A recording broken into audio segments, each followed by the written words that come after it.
A world at war. Africa, Yugoslavia, the Middle East. But there's another war you don't hear about in the news. The war in America's ghettos. 96 buildings and the cribs go from A to F. My guns is lethal, put the 9 to your back, make your whole chest see through. And cause you got shot, that don't make you mean. And I seen niggas shot over some cane, and I seen some get knocked for not knowing the game. Loaded Glocks will be keep among us, in case niggas from other blocks trying to creep up on us. We hustle hard on these blocks and these streets and corners. Rep your hood, why? Cause QB made me.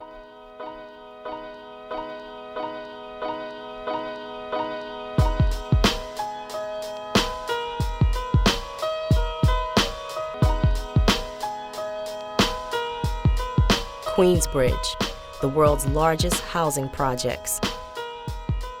Just across the bridge from rich Upper East Manhattan. 96 buildings, 6 blocks, 1 neighborhood. The richest legacy in hip-hop. Home of Marley Marl, The Juice Crew, Nas, Mobb Deep, CNN, and the realest rapper of them all, Tragedy. Fuck a battle rap, nigga, you could battle this guy. Get the slug press where your main organs at. Long as I'm living, I'll show you the meaning of terrorism. Come on. Like a nigga permanently scarred, locked in prison. Gangster, poet, revolutionary, criminal, paradox. This is his story. The story of pain turned to beauty. The story of Queensbridge. QB.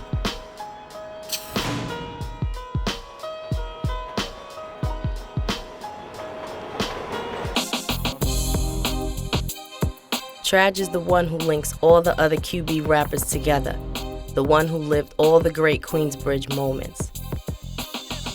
So in telling his story, he's telling the story of his hood. How the fuck does he get killed? A war story.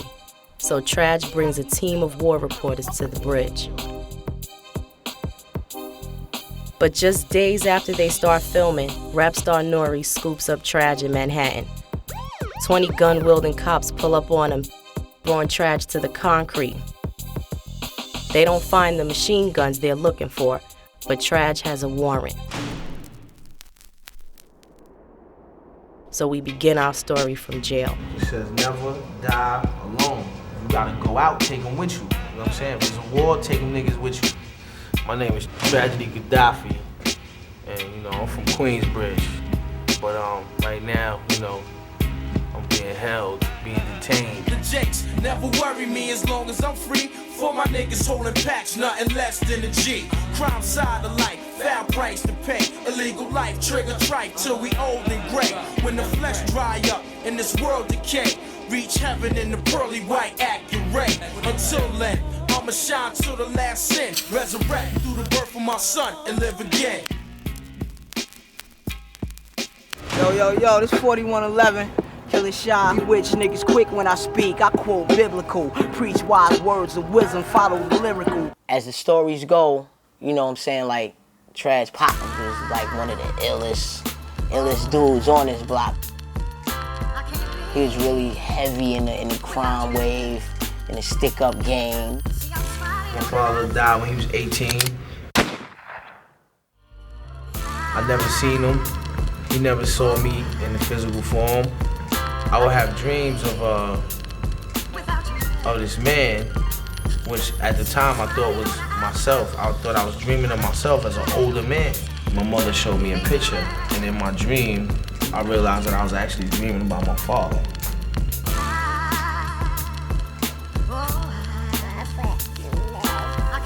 Get out your face. Like, my moms would take me places with her, like, we'd be everywhere, you know what I mean?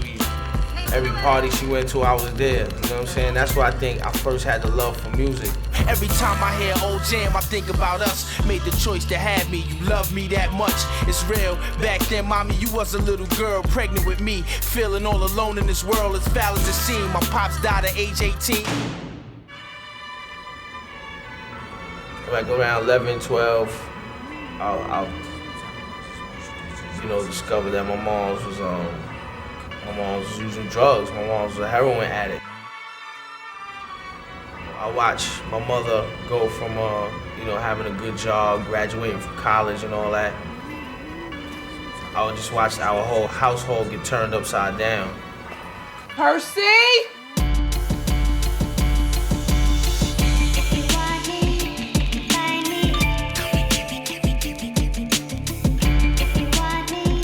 When things were going on in my crib, I would always run into the street. I felt a sense of freedom. I felt a sense of belonging.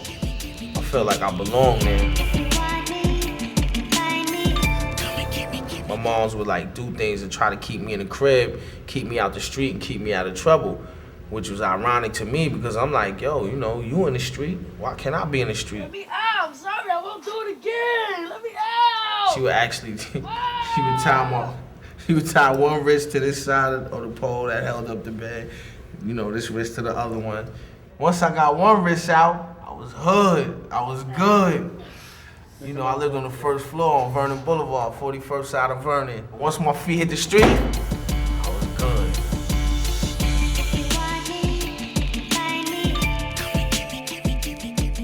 My moms would leave sometimes for days, sometimes weeks. The food would run out. So I'd go up to Associated, walk out with a steak, a box of rice, can of corn, pack of Kool-Aid, box of sugar, and a bottle of ketchup. You feel me? I fried the steak up, hooked the rice up, and we was gravy. Everybody ate. I went from going to Associated and boosting to doing stick-ups. We had a few cats that was out here around. Trash had been wrong with people since he was about 12.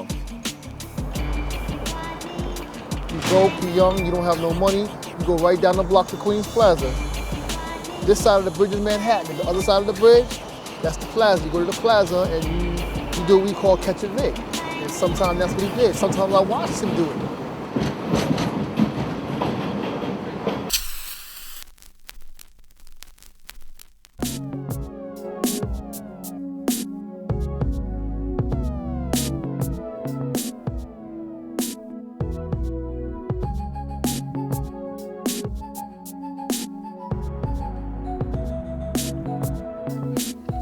Trad's always been nice. He was real lyrical from young.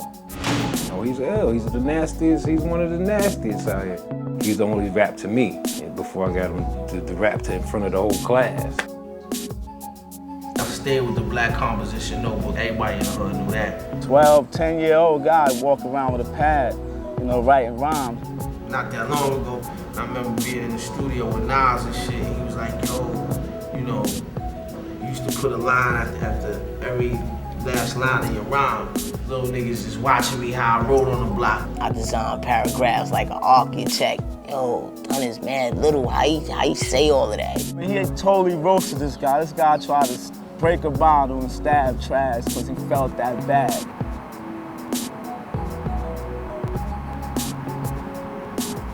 We over here at the world famous 59th Street Bridge.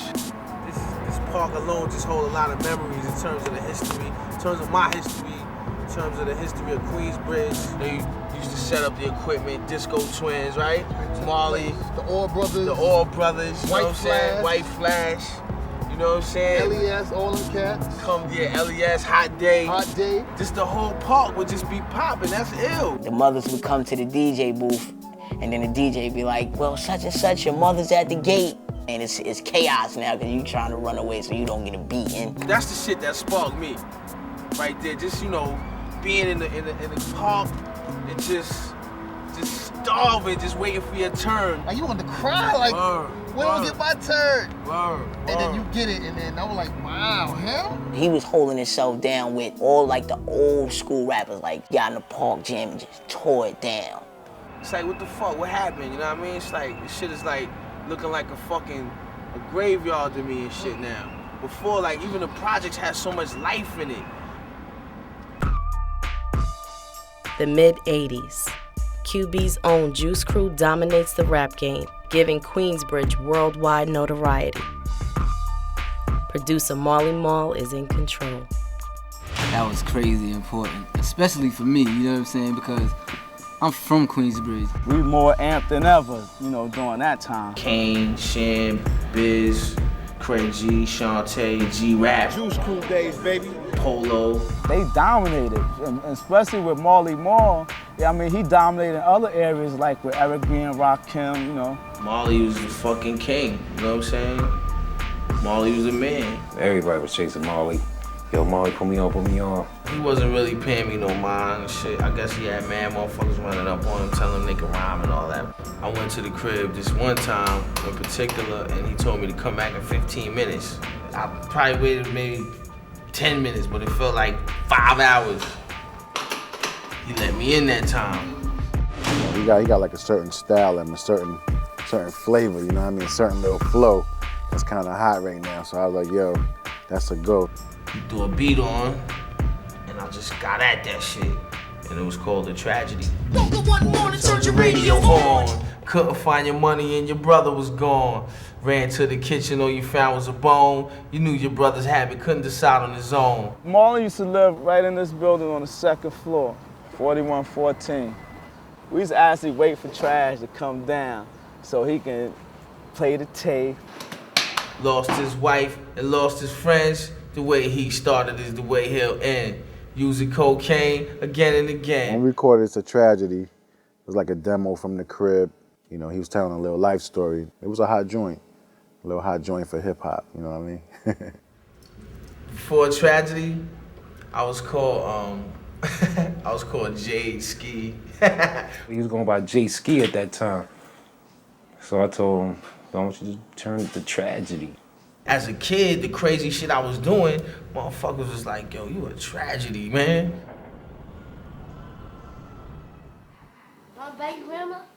They used to call my husband the Hurricane. He used to be a bad boxer, but see, I make music all the time. You get old, you can't box no more. Everybody would know when he started walking around, he had a drink. He knew he was going to terrorize the project. Messing with the World Series, so that's it. Tommy ate the Cleon Jones. They would wild out and get drunk and carry on, and you know the story. You know, and then I got to remove myself from the scene. Trash was chasing everybody. Anybody that had something to do with music, he was chasing. Marley didn't have enough time for him. I did. Your talent is extraordinary, you know what I mean? You're good, you're ill on the rhyming tip. It's just not all about rhyming. You gotta know the business, otherwise they're gonna take your money. He always had old records and old tapes with beats and shit. So I would go there and like, you know, practice my shit. A couple of times he used to tell me about this kid. He's always stealing and getting busted in the store, so I'm gonna bring him home one day, you know, so you can meet him. I had motherfuckers running up on my moms, telling them they was gonna kill me. So my mom was like, yo, you know, you jeopardizing your sister's lives and your little brother's life and my life. You gotta go. Oh.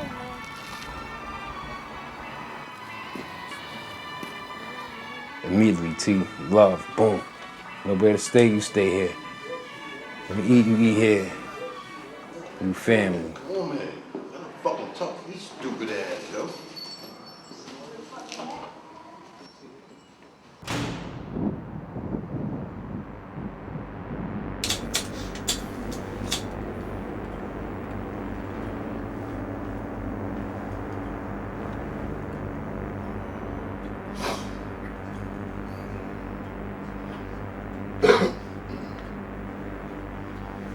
Shit's good like that.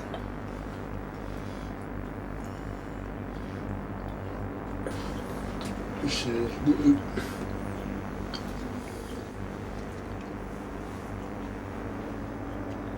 When crack hit, is like it just swept throughout, not only Queensbridge, throughout the whole New York City. Crack changed things a great deal. Prior to that, it was coke and dope, you know what I'm saying? But crack was different because little fucking valve and shit, you could get $10, $20 and shit. You know, people stand outside, individuals make 5,000. I went to the Fed system doing time for that bullshit, so. Queensbridge is like that shit is like a city. It's the big